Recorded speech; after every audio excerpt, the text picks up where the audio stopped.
Welcome to The Explainer. Today, we're unlocking the secrets from a book that's, well, pretty much legendary. We're diving into Dale Carnegie's How to Win Friends and Influence People. So check this out.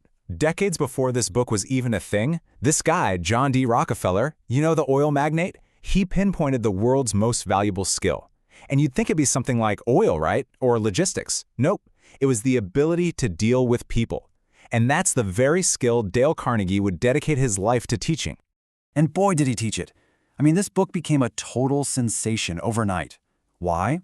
It wasn't just good writing. It hit on something really deep, a fundamental human need. It answered that question we're all secretly asking. How on earth do I get better at dealing with people? And you know what? That need hasn't gone anywhere. A huge survey from the University of Chicago actually proved this. They asked adults what they wanted to learn about most. And right after health, what was number one? You guessed it, how to understand and get along with people. Basically, how to make friends and not make enemies. All right, so where do we start? Well, what's the single biggest mistake we all make with other people? According to Carnegie, it all boils down to one of our most natural and most destructive instincts. And here's the thing. The core problem is that criticism just doesn't work. It's completely futile. Why? Because the second you criticize someone, they immediately get defensive. Right? It stings their pride, it attacks their sense of self-worth, and it makes them dig in their heels and justify what they did instead of actually, changing. To really see this in action, Carnegie gives us a pretty dramatic real-life example. Let's go back to the 1930s and a massive manhunt for one of New York's most wanted criminals. Okay, so this guy, Crawley, is cornered by the police. He's literally bleeding out. And in a letter he writes in those final moments, this is what he says about himself. After killing a cop, this is how he saw the situation. He didn't think, wow, this is what happens when you kill people. No, he thought, this is what I get for defending myself. Unbelievable, right? And it wasn't just Crowley. This kind of self-justification is everywhere. I mean, think about Al Capone, probably America's most notorious gangster. He saw himself in the same way. Not as a crime boss, but as a kind of unappreciated public benefactor, a misunderstood good guy. So what we're seeing here is this huge, huge gap between how these guys saw themselves and, well, reality. And that brings up a really powerful question. If hardened criminals who kill people don't blame themselves for anything, what chance do we have when we criticize the everyday folks in our lives? The answer, Carnegie says, is pretty much zero. Okay, so if criticism is a total dead end, what are we supposed to do? What's the alternative? Well, the answer, according to Carnegie, is to tap into one of the deepest, most powerful cravings we have as human beings.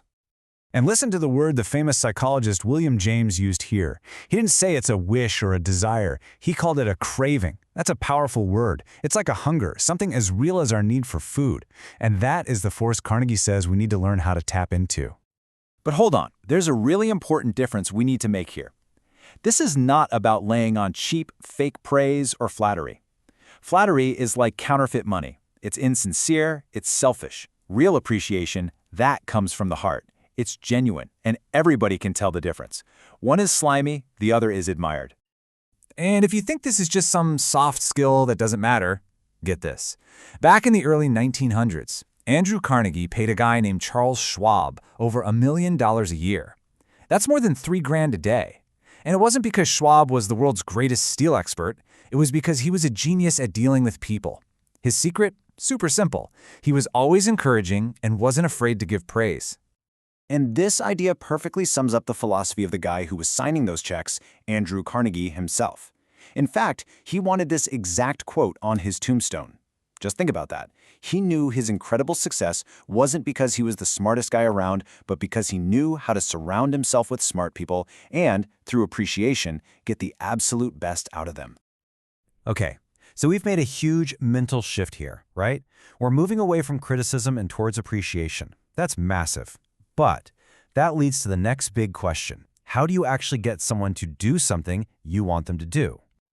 Well, the secret sauce, according to both Carney and another guy you might have heard of, Henry Ford, is this. You have to stop talking about what you want. It's that simple.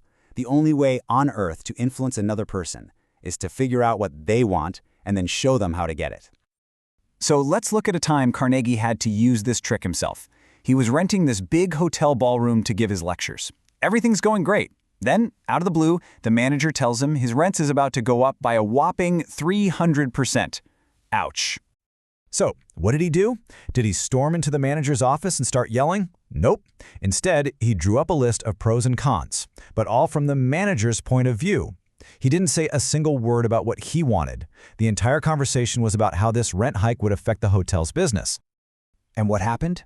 It worked like a charm.